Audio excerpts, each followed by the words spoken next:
Welcome to Faith with Flavors podcast, where we come to you every Wednesday morning at 7 a.m. This is the place where faith meets real life. Here at Faith with Flavors, we talk about real life honestly. We talk about love and loss and lessons, and most importantly, we talk about God and how He shows up in the middle of it all. I'm one of your hosts, Lois, and I have with me Barbara and Terry, and we today will get ready to discuss some exciting news. Stay tuned.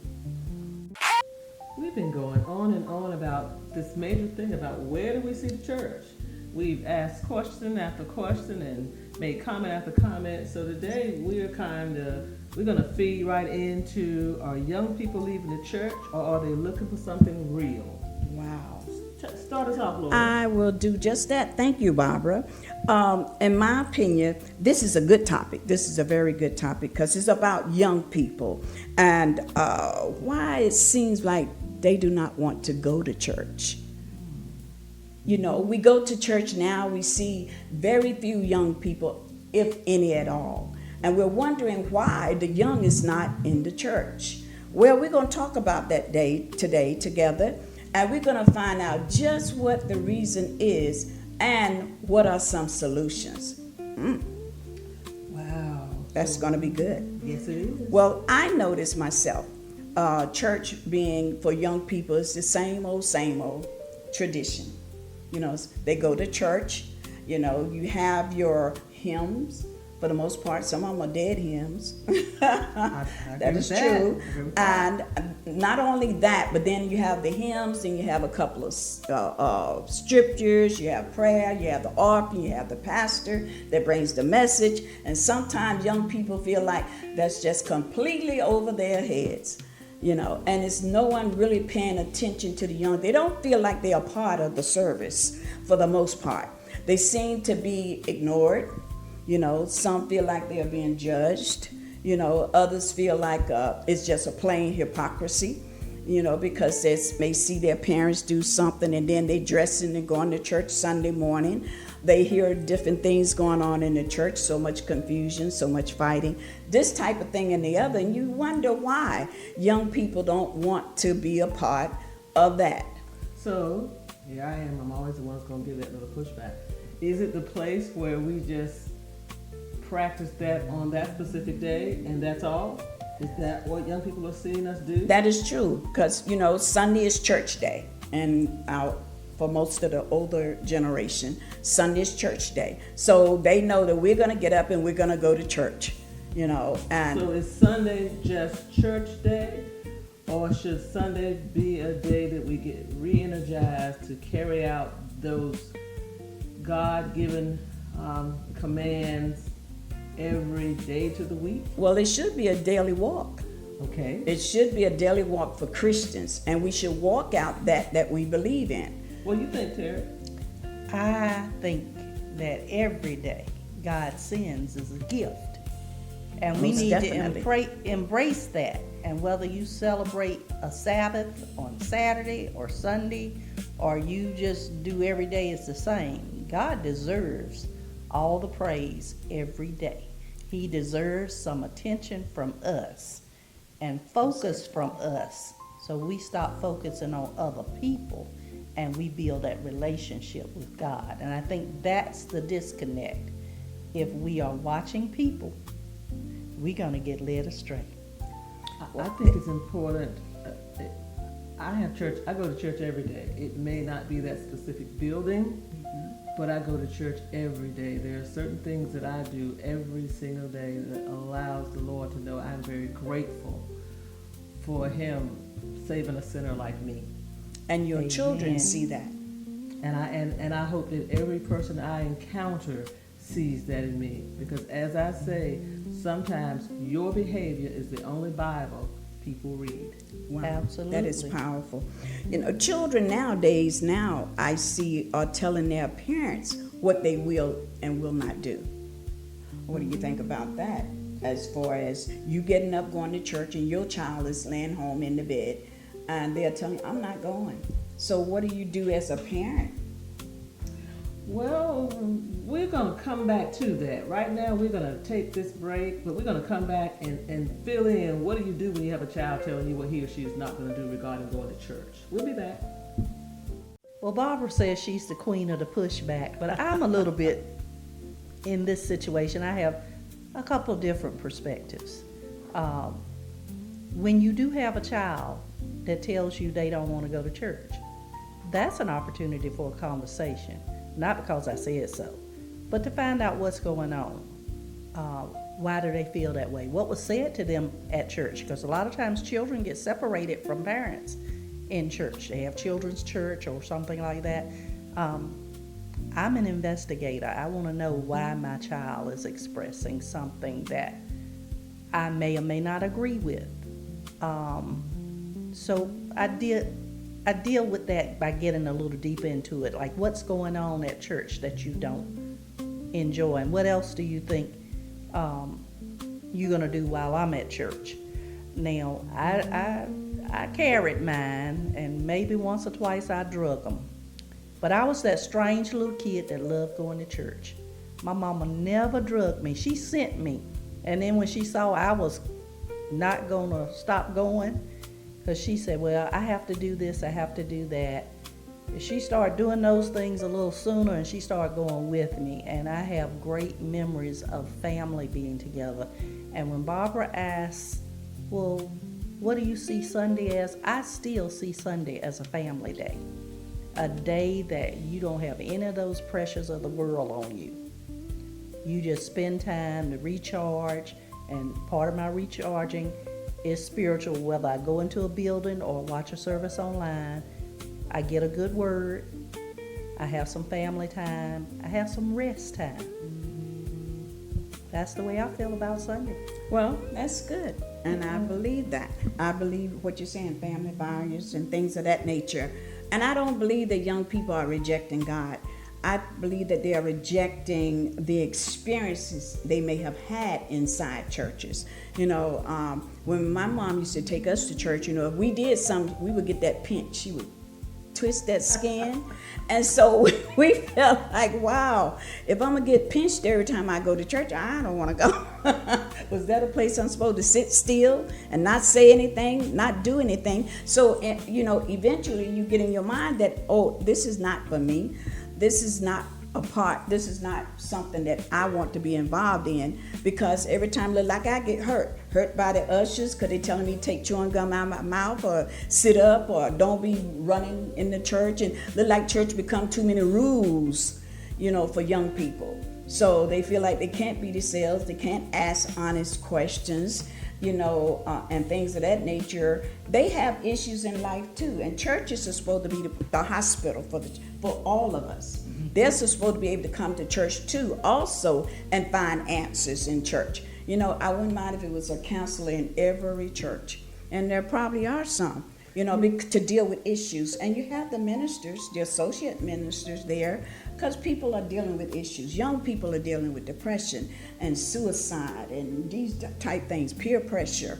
All of these things are going on with young people, and they feel like they can't find the answers there because they all become a ritual. Churches become a ritual. It doesn't seem like a place for them.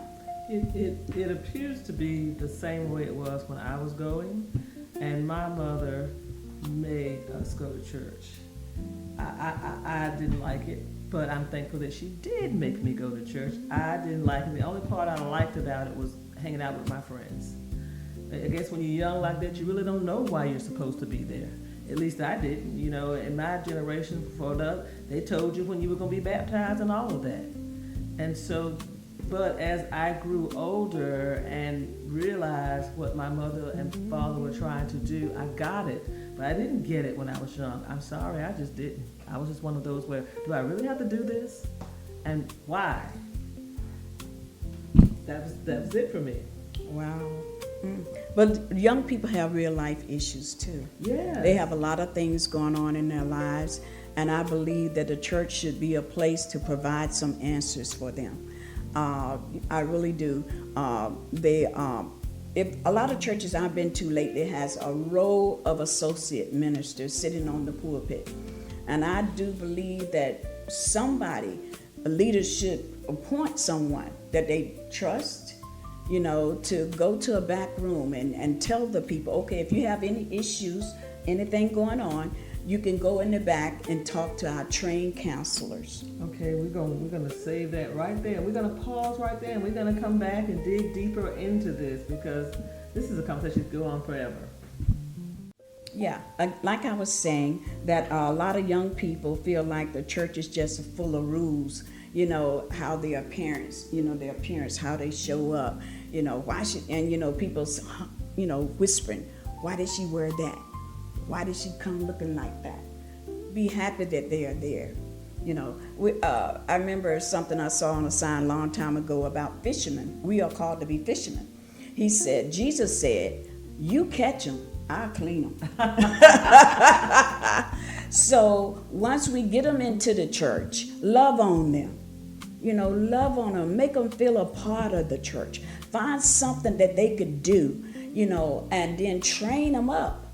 And they will be so excited about coming. They'll be looking forward to it. Intercept them into the service itself, I believe. And then they'll start feeling like, oh, okay, I got a place, I got a part. Some churches, more modern churches, and maybe I used the wrong word, they have a service within a service, because if you're a young person, and your age range could be from, say, 2 or 3 to about 10, then there's a service for you in another place where the service is still going on for the teenagers and the adults. So that may be something that we could consider doing, because exactly.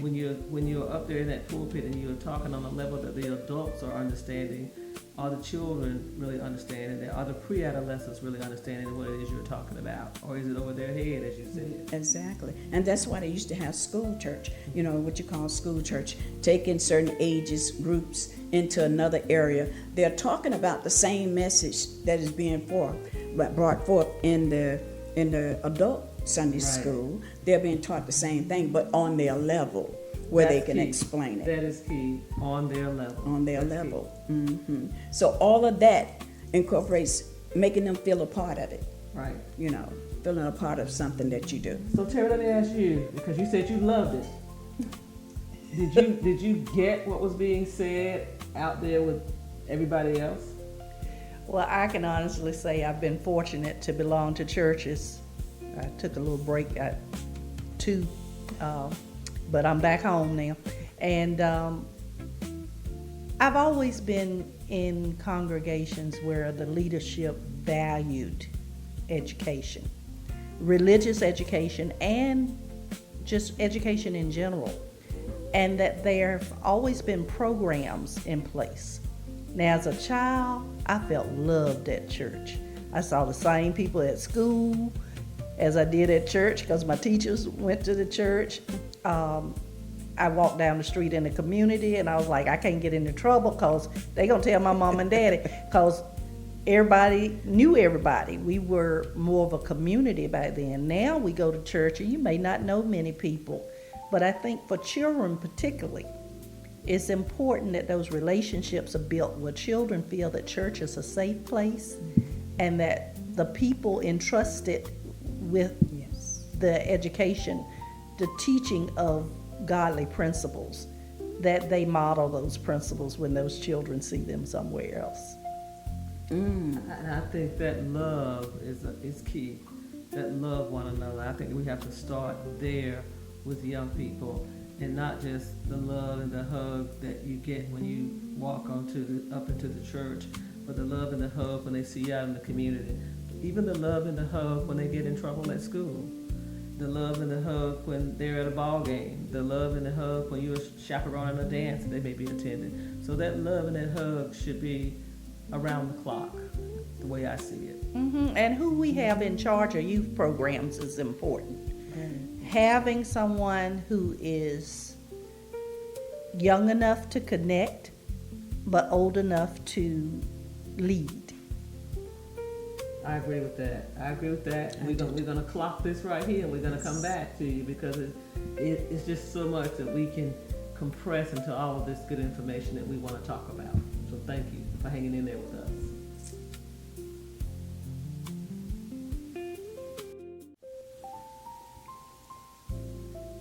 young people are not necessarily looking for a perfect church.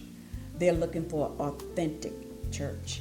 Is there a perfect church? There is no Absolutely such thing. not. Well, I heard a preacher say one time, if you in there, it ain't perfect. I agree with that. You, me, him, them. Soon as one It ain't person walked in perfect. the building, they messed it up. 'Cause none of us perfect.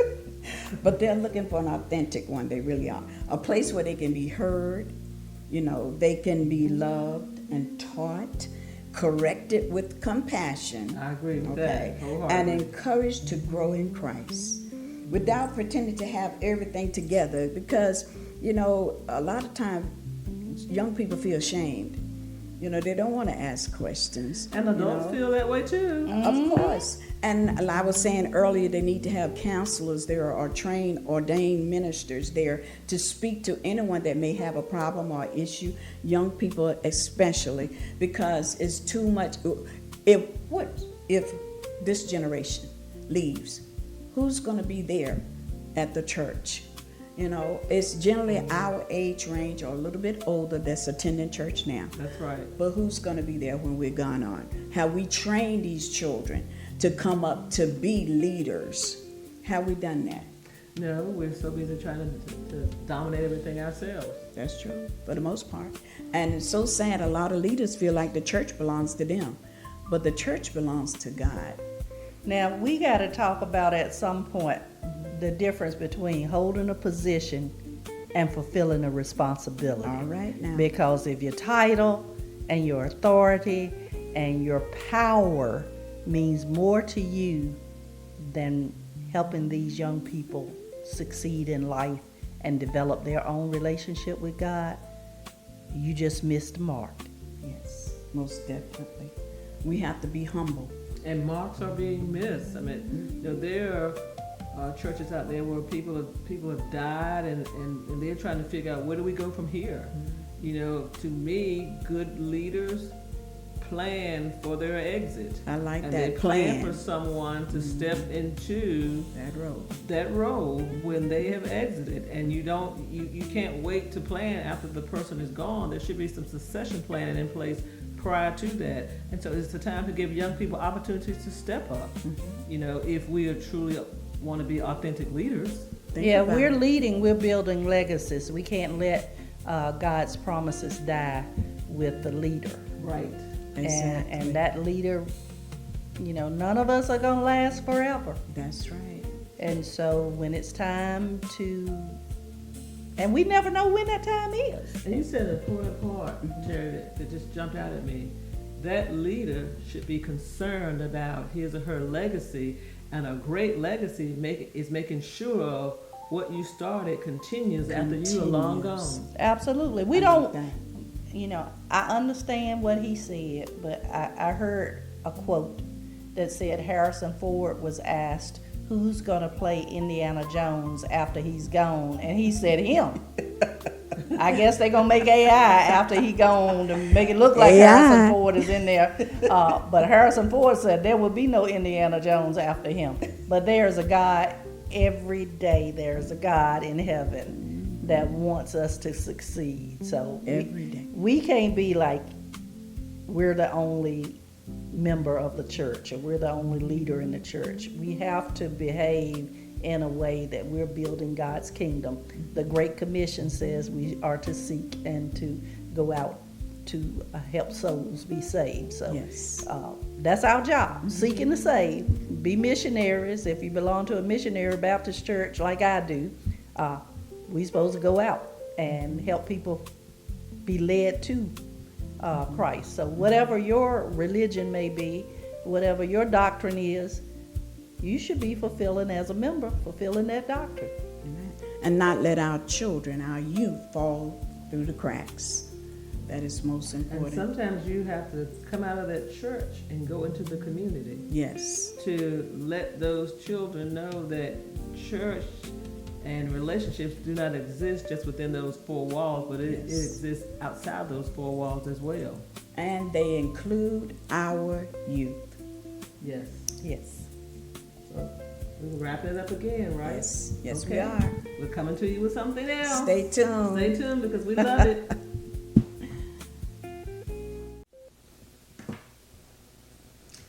back, and the question comes to mind, has the church become too traditional, too modern, or not spiritual enough?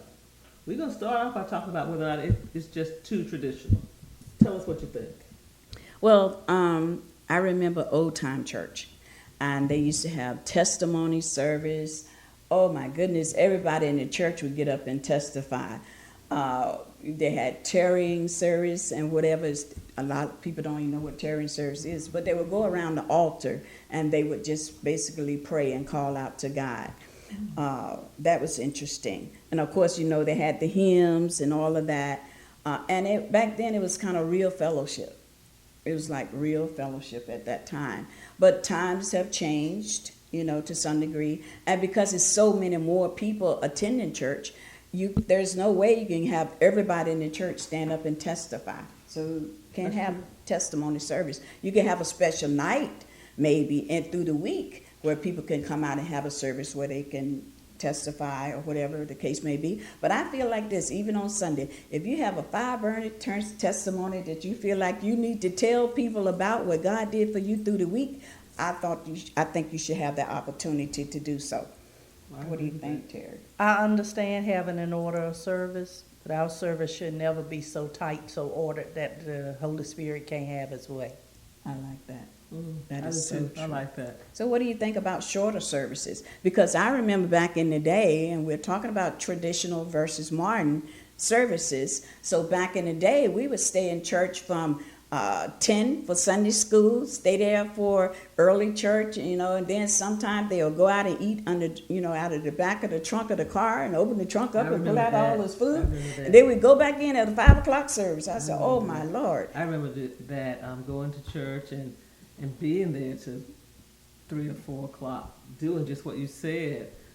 And now I think to myself, why do we complain about it? Why do I complain about it when I go to a ball game and sit that long and just thoroughly enjoy it? Yes. So, what really are my priorities? If I can go to a basketball game and sit through the JV game, the varsity girls and the varsity boys, that's something that starts at 4:30 and ends about 9:30, and I'm just thrilled. But if we go beyond that in the church, I'm wondering, I'm watching. People are complaining. They're watching the watch and different things of that nature. Why do I feel that way? Mm-hmm. And my Lord have mercy, forgive a pastor that says, okay, I'm getting ready to take my seat now. And then they stay up there for another 45 minutes. And so the question becomes, why do we feel that way? Because that really is traditional. Mm-hmm. Yes, that's truly traditional. Mm-hmm. And so is our going to those basketball games and staying as long as we do. That's traditional as well. So why is one tradition okay and the other tradition we think is just not the right place for it anymore? Well, maybe it's not entertaining enough or exciting. I think that's what it is for a lot of people. They want to be entertained, while they're at church, Well, the entertainment is a bonus. That's not the reason we go to church. We go to church because we are trying to connect with like-minded believers, and we are trying to develop our relationship with God. We're trying to learn what it is that He would have us to do to fulfill our mission. Mm-hmm. And the entertainment is a bonus. And everybody likes to go to a church with good entertainment, We are human. Well, I guess that's the answer. We are human.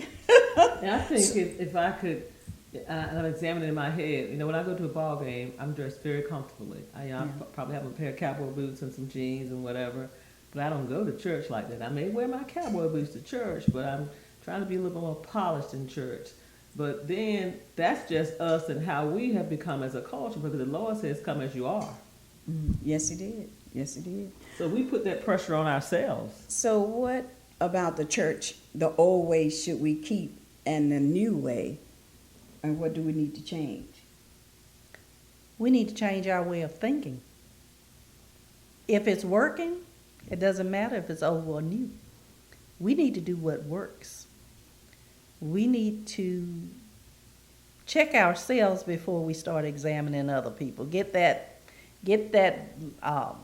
beam out of our eyes before we get the toothpick out of somebody else's. This is good, and we've got so much more we want to attach to it. But we're going to close this little piece out and come right back to you because we're just not finished yet. We can't be finished. Thanks. So we're back on whether or not our churches are too traditional, and some great points were brought out. Terry, what was the last thing you said? We need to do what works to get the work of the Lord done. So do we need to change maybe some of the music, from traditional way to more something that the younger generation that's coming on would be probably pleased to hear? Do we need to change some of that? I have a question. How does a church get together with the old and the up here, the medium, and the down there, and have a conversation about what needs to take place to make it a better place for everyone? How do they comfortably do that without egos getting in the way? Well, that's difficult because people want what they like and like what they want, and it takes some diplomacy to deal with people. This is a very emotional issue. You talk about somebody's practice of their faith, they tend to kind of get their back up sometimes. So do you think that's the problem? Some of the older members are probably so attached to their rules and the way things they're used to doing it their way that they won't even try to accept. They won't even accept the new way or a change. You hit it on the head. I mean, you think about it. I mean, you can be in a church where Sister So-and-so has been sitting for I don't know how long, how many years, and you sit in that spot, and what happens to Sister So-and-so? Wow. And I've heard people get angry if you go sit in their seat. They have been planted. They feel like they have bought it, and they sit there in it. They dare anyone to come and sit in their space. They've been sitting there like a dead log all those 40, 50 years, and they refuse to accept anyone else. Somebody else come in there, a new person come in the church, or probably a child or youth or whatever, get in their seat, they will confront them. I've seen it done, and I've heard it, and I was like, oh, that is not so good. So I think this is just my take now, that there are times that we can be too traditional, and then there are times when traditional is a good fit. It depends on that house that you are in and the members and the leader in that house. But does that bring about change? Because I look at this, if your church is growing, then you're doing something that's working. If you have the same members, you preaching to the same members every Sunday, after Sunday, after Sunday, as there's no growth, some questions need to be asked. That's that rule, if it ain't broke, don't fix it. Mm-hmm. Yes, but if yours is broke, you got to fix it. You have to fix it because you're not drawing the people in. There's a link missing somewhere that we need to address because the church should be growing.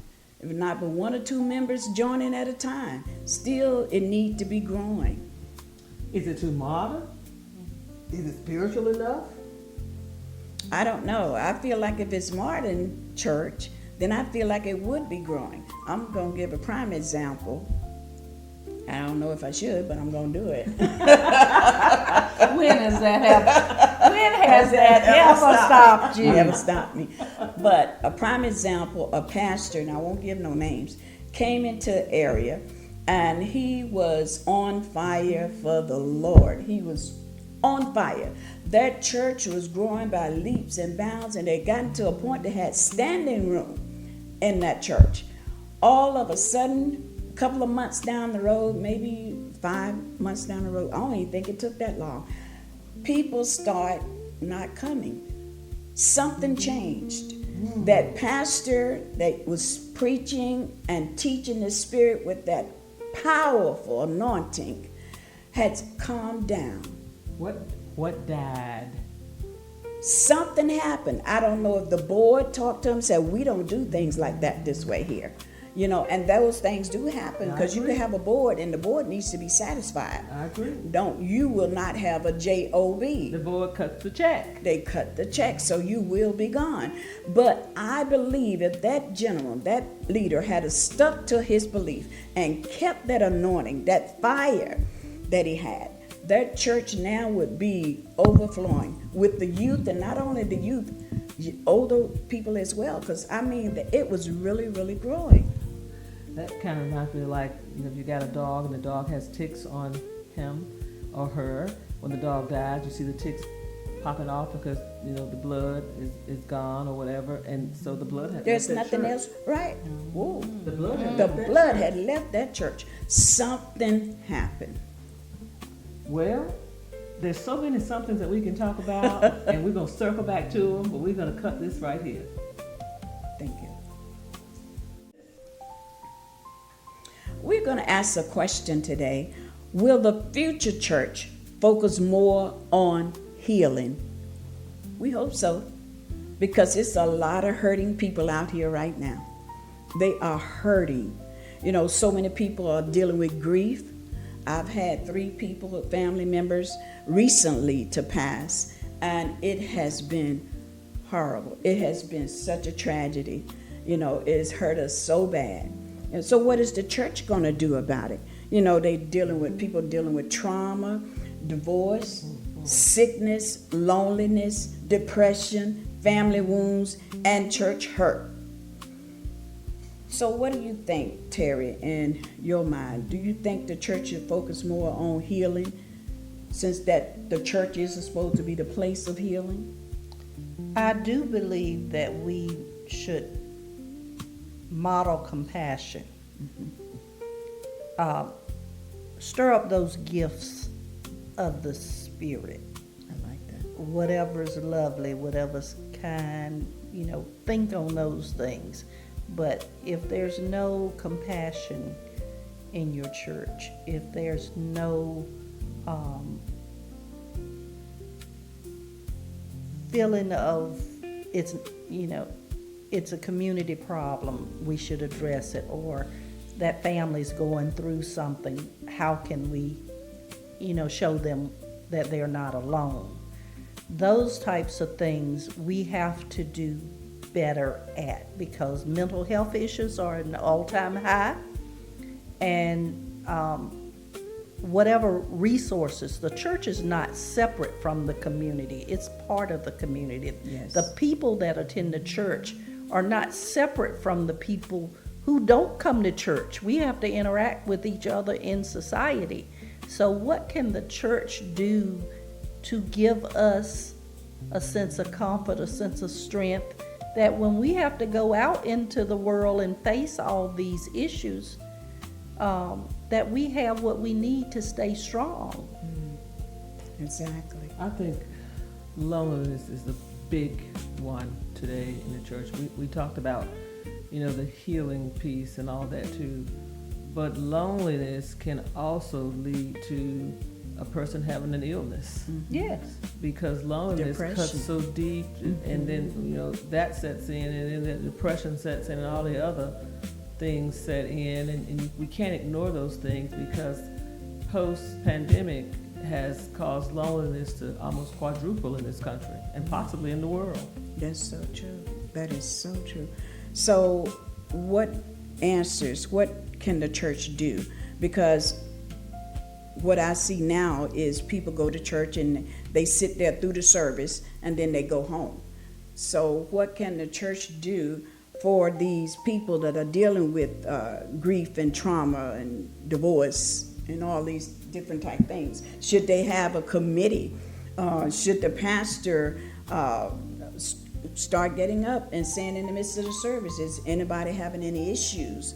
You can meet with us privately after service, or whatever the case may be, because nobody's probably going to stand up because they're ashamed or they may feel embarrassed. Well, and gossip exists in the church. Nobody Yes, needs to know your business, but those who need to know your business. That's true. So I believe with all my heart. My personal affirmation is led by His Spirit, filled with His grace. I believe everyone should be led by the Spirit if they profess to be a believer. And the Spirit of God is not going to lead you wrong. If you see me going wrong, you know that I didn't listen. I didn't wait for the Lord to direct me. I decided to do something on my own, because God never fails. when we are in a church setting, that you should, you could, why didn't you, condemning, scolding attitude that a lot of people receive when they went for help. That's true. That damaged them. They were already hurt when they came in. Yes. But that made it worse because now they feel alone.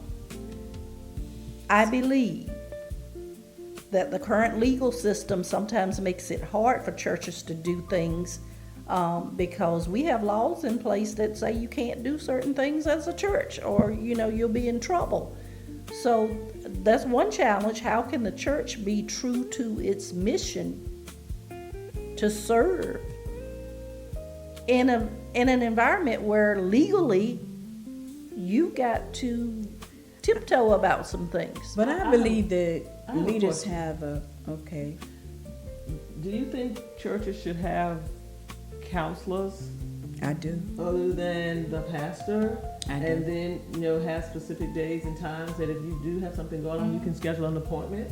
I do. That would be very good. And if there are counselors who belong to a church, they're probably going to have to end up doing some pro bono services, because if people are not going to church, people are not donating to church, and the church can't pay somebody a salary, this just means there's going to have to be more sharing of your gifts, volunteering your time, and that's another topic for another day, because some people won't.